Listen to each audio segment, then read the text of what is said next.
Bismillahirrahmanirrahim. Wa bihi nasta'in. La haula wa la quwwata illa billahil azim. Amma ba'd.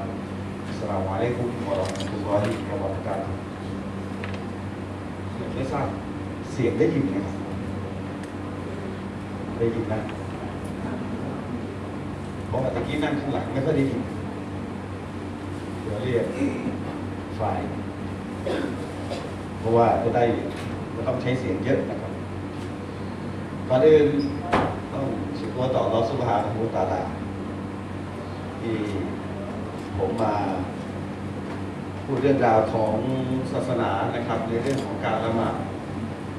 ครั้งนี้สำหรับผมเนี่ยครั้งที่12แล้ว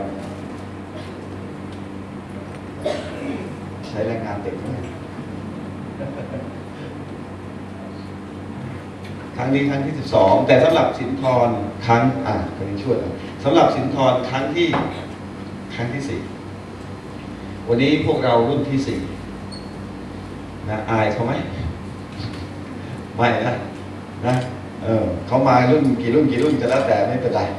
เราก็เป็นรุ่นที่4ของเรานะครับฟังที่ก็เป็นรุ่นที่4ของเรานะครับทุกครั้งที่มีการบรรยายหรือว่าอบรมเรื่องละหมาดผมยินดีทุกครั้งนะครับเพราะว่าการละหมาดเนี่ยเป็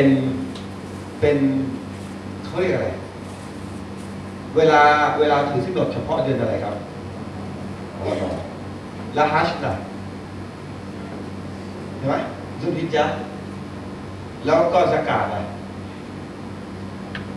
ซะกาตมีกำหนดไหมเดือนนี้ไม่มีครบรอบปีครบนิสอบจ่ายซะกาตแต่ละหมาด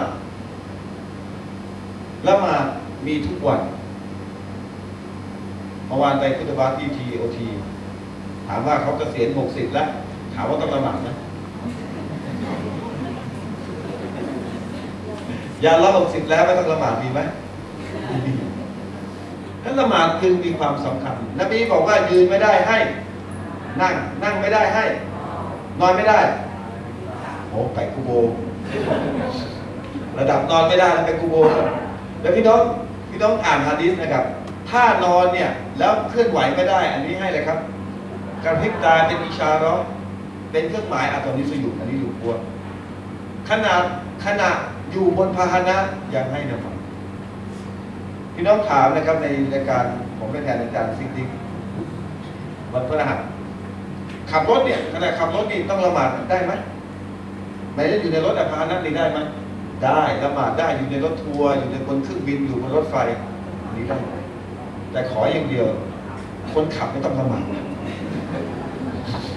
ขอร้องแค่นั้นนะด้วยความเคารพจริงๆคนขับอย่าเพิ่งละหมาดให้คนในรถเขาละหมาดก่อนแล้วค่อยเปลี่ยนได้นะครับนี่ก็เป็น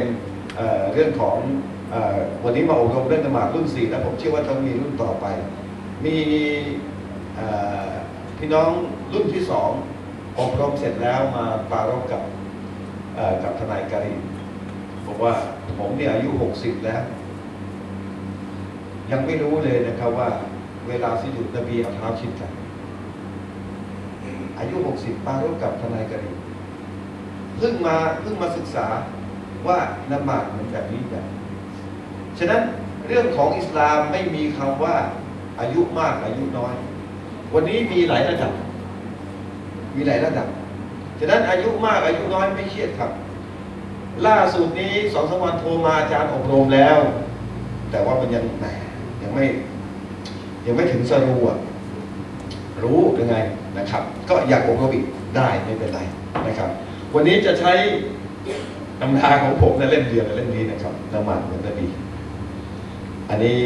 ที่พี่น้องถ้ามีก็เอามาเลยเอามาได้เลยแล้วก็วันนี้ก็เป็นอีกฉบับพิมพ์ครั้งที่7เพิ่งได้มาเมื่อ2 วันที่ผ่านมานะครับฉบับพิมพ์ครั้งที่7แล้วนะครับสำหรับละหมาดเหมือนนบีนะครับก็บอกกับเสียงตื้นๆครับนะฉบับพิมพ์ครั้งที่7แล้วนะครับก็ทำอีกแล้วพี่น้องให้ความสนใจทำไมต้องมีตำราเล่มนี้เพราะว่าเราต้องอาศัยเรื่องของอะไรครับ อาศัยเรื่องของดูอาที่พี่น้องพวกเราจะต้องท่องจำกันนะก่อนเข้าเนื้อหาในหนังสือเล่มนี้ผมต้องเผาหัวก่อนนะครับต้องเผาหัวก่อนซึ่งเป็นซินยังเผาหัวเลยเผาให้อุ่นก่อนอุ่นแล้วค่อยขับมาดูนะความสำคัญของการละหมาดอันนี้จะไม่อยู่ในหนังสือครับจะเผาหัวไว้ก่อนแต่ว่าพวกเราจะจดจะมาร์กเอาไว้นี่ได้หนังสือเนี่ยเป็นของพี่น้องแล้วนะครับหนังสือเล่มนี้อะไรล่ะใช้กระดาษกรีนลีฟนะครับแล้วก็เย็บสายกาวแล้วก็เย็บเชือกนะครับเล่มนี้ก็พอกับช่องสามนะครับ360 องศาไม่ขาดนะครับอันนี้อย่าโดนน้ำกับโดนไฟกันแล้วกันนะอย่าโดนไฟกันแล้วกันแต่พี่น้องเพราะว่าเป็นกระดาษกรีนลีฟนะครับอย่างดีนะครับแล้วก็สายกาวคำว่าสายกาวเนี่ยเย็บกี่ก็คือแค่เชือกฉะนั้นไม่มีปัญหาในเรื่องของการกางออกนะครับพี่น้องจดมาร์กเอาไว้เดี๋ยวกลับไปบ้านไปสอนคนอื่นบรรดาทบทวนเราก็จะได้รู้ว่าสิ่งที่ผมสอนไว้เป็นยังไงนะครับดูความสำคัญการละหมาดก่อนสิ่งแรกที่จะถูกสอบสวนในวันกิยามะห์คือการละหมาดฟัรดูอาวลุมายูฮาซาบุบิฮิลอับดุศอลาตุฮูนบีบอกว่าสิ่งแรกที่บ่าวของอัลลอฮ์จะถูกสอบสวนในวันกิยามะห์เยามันกิยามะห์คือศอลาตุฮูบางสำนวนบอกว่าศอลาตุลมัฟรูฎอการละหมาดฟัรดูฉะนั้นพี่น้องฟื้นขึ้นมาปั๊บอัลลอฮ์จะถามว่าไอ้นาศอลาตุการละหมาดอยู่ไหนเอามาดูก่อนไม่ทักปั๊บฟื้นมาปุ๊บมีที่นากี่ไร่มีอพาร์ตเมนต์ไหมมีรถกี่คันเฟอร์รารี่มีป่า20 กว่าล้านเนี่ยถามไม่ถามครับถามก่อนพวกเราทุกคนนะอุมมะของท่านนบีมุฮัมมัดฟื้นขึ้นมาไอ้นาศอลาตุการละหมาดอยู่ไหนเอามาออกนั้นสิ่งแรกที่อัลลอฮ์จะถามเราคือเรื่องละหมาดฟัรดูครับละหมาดฟัรดูเนี่ยเขาพิจารณาตรงไหนตอนไหนที่อัลลอฮ์จัดความดีตอนไหนนิดหนึ่งมีเมื่อวานพี่น้องบอกจะโทรบอกว่าขอจะมาวันอาทิตย์วันเดียวบางคนบอกขอมาวันเสาร์วันเดียวเมื่อคืนไปบรรยายที่สระน้อยบอกมาวันเสาร์วันเดียวผมบอกได้ไงพอถึงลูกกัวแล้วมันละหมาดไม่จบนะมันได้แค่ลูกกัวแล้วลูกกัวค้างอยู่อย่างนั้นมันไม่จบมา2 วันนี่เผาหัวนี่สำคัญนะครับถ้าประเด็นนี้เราไม่มีความเข้าใจเราจะไม่มีความรู้สึกว่าละหมาดของเราเป็นยังไงฉะนั้นความสำคัญของละหมาดคือ1สิ่งแรกที่ถูกสอบสวนในวันกิยามะห์อัลลอฮ์บันทึกความดีความชั่วตั้งแต่เมื่อไหร่ครับอายุเท่าไหร่ติ๊กต๊อกอาเกนบาเลตคำว่าอาเกนบาเลตก็คือบรรลุศาสนาภาวะนี่ต้องให้เครดิตอาจารย์เดเรกอุลละสิริสวัสดิ์ที่บัญญัติศัพท์นี้นะสมัยก่อนเรียกอาเกนบาเลตคนกรุงเทพก็ไม่ค่อยรู้เรื่องเลยเพราะว่าเป็นสำนวนภาษาลายจากทางภาคใต้อาเกนบาเลตคือบรรลุไม่ใช่บรรลุนิติภาวะของสากลเพราะบรรลุนิติภาวะของสากล17 ปี 15 ปีบรรลุศาสนาภาวะหมายถึงว่าบรรลุที่ศาสนาจะเอาผิดจะเอาโทษคือมุสลิมมีรอบเดือนมุสลิมฝันเปียกที่เราเรียกกันว่าฝันเปียกน้ำสติขึ้นบรรลุศาสนาภาวะบรรลุอายุเท่าไหร่อายุไม่เครียดเพราะอะไรต่างคนไม่เท่ากันถ้าโซนอาหรับ10 กว่าขวบก็มีแล้วท่านหญิงไอชาแต่งงานกับท่านนบีอายุกี่ขวบครับ6 ขวบแต่งนะนิกานะแต่อยู่กับนบีตอน9 ขวบเพราะท่านหญิงไอชามีรอบเดือนแล้วจะเห็นว่าคนอาหรับคนฝรั่งเห็นข่าวไว้ครับฝรั่งอายุ11 ปีตั้งครรภ์11 ปีนะครับฝรั่งคนไทยนี่ก็รูปร่างกายแข็งแรงเป็นเชื้อพันธุ์นะครับ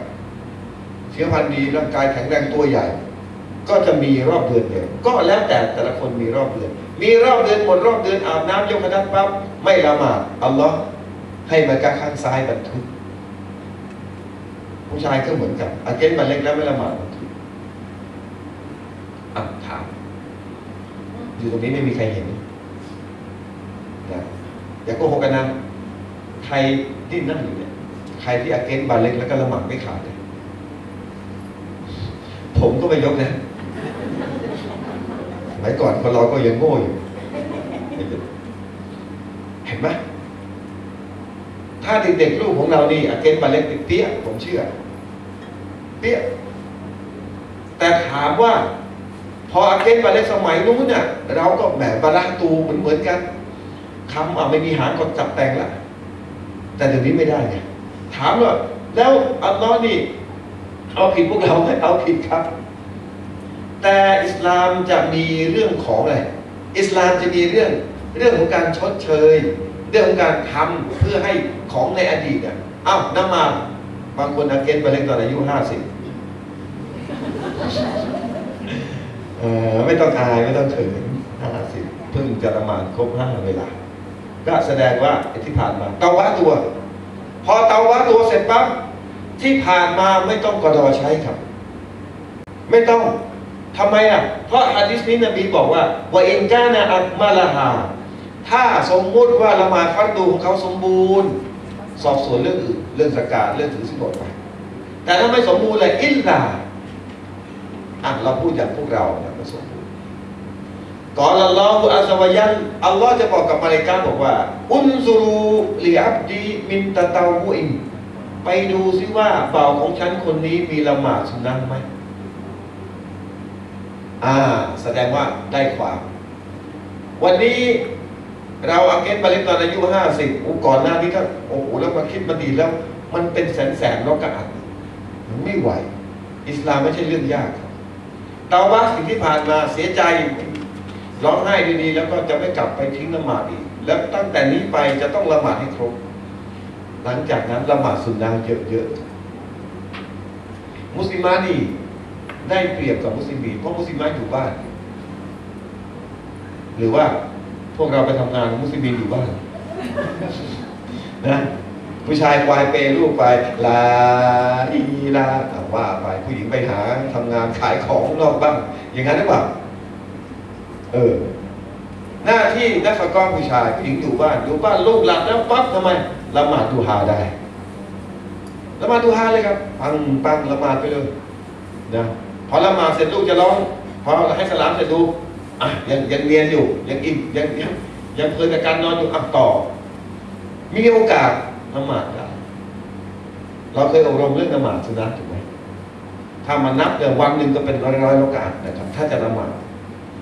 แค่ละหมาดอาบน้ำละหมาดแล้วไปละหมาดนึกถึงไปอาบน้ำละหมาดเมื่อไหร่ก็ได้แล้วก็มาละหมาด2 โอกาสนึกถึงอยากจะละหมาดไปอาบน้ำละหมาดก็เนี่ยละหมาดสุนัขหลังอาบน้ำละหมาดให้ละหมาดเยอะๆเพราะนบีบอกว่าอุนซุรูตะตาวุอินไปดูซิว่าบ่าวของฉันเนี่ยมีตะตาวัวไหมแล้วหลักฐานเนี้ยอาจารย์จะบอกให้ฟังอันนี้จบก่อนว่าอินมูจิดาลาหูตะตาวุนแต่ถ้าพบว่าเขามีละหมาดตะตาวัวละหมาดสุนนะก็ละอัลลอฮ์ทรงตรัสว่าอาจจะมีรู้บิฮิฟารีดอละหมาดสุนนะนี้เนี่ยไปทำให้ละหมาดฟัรดูในอดีตที่บกพร่องสมบูรณ์นี่สมบูรณ์ฉะนั้นการละหมาดฟัรดูของเราบกพร่องจริงอยู่เราทำไมครับในอดีตเตาบะตัวและละหมาดสุนนะเลยนี่หะดีษผม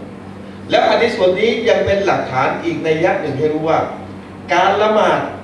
การทิ้งละหมาดฟัรดูไม่ถึงขั้นตกมุตะไม่ถึงขั้นแต่ที่ทำบาปใหญ่แต่มีทัศนะนะบอกว่าทำให้ตกมุตะอุลามะฝ่ายที่บอกว่าไม่ตกมุตะก็ยกหะดีษส่วนนี้ถ้าตกมุตะอัลลอฮ์จะบอกเองทำไมว่าให้ไปดูละหมาดสุนนะฉะนั้นไม่ทำให้ตกมุตะนะครับผมเคยไปฟังอาจารย์ท่านหนึ่งนะครับไม่ต้องเอ่ยชื่อนานละตอนที่เรียนอยู่ที่ศาสนาวิทยาคือผมเรียนหนังสือด้วยนะไม่ใช่เกิดมาเป็นอย่างนี้เลยนะยกเว้นนบีนะที่รอวะฮีอย่างเดียวนะบางคนนั่งอยู่บ้านไปนั่งไปเรียนสินทรกันไม่ไปนั่งรอวะฮีอยู่คนที่ไม่เรียนแต่รอวะฮีอยู่ค คนเหล่านี้ต้องอ้าวสบาย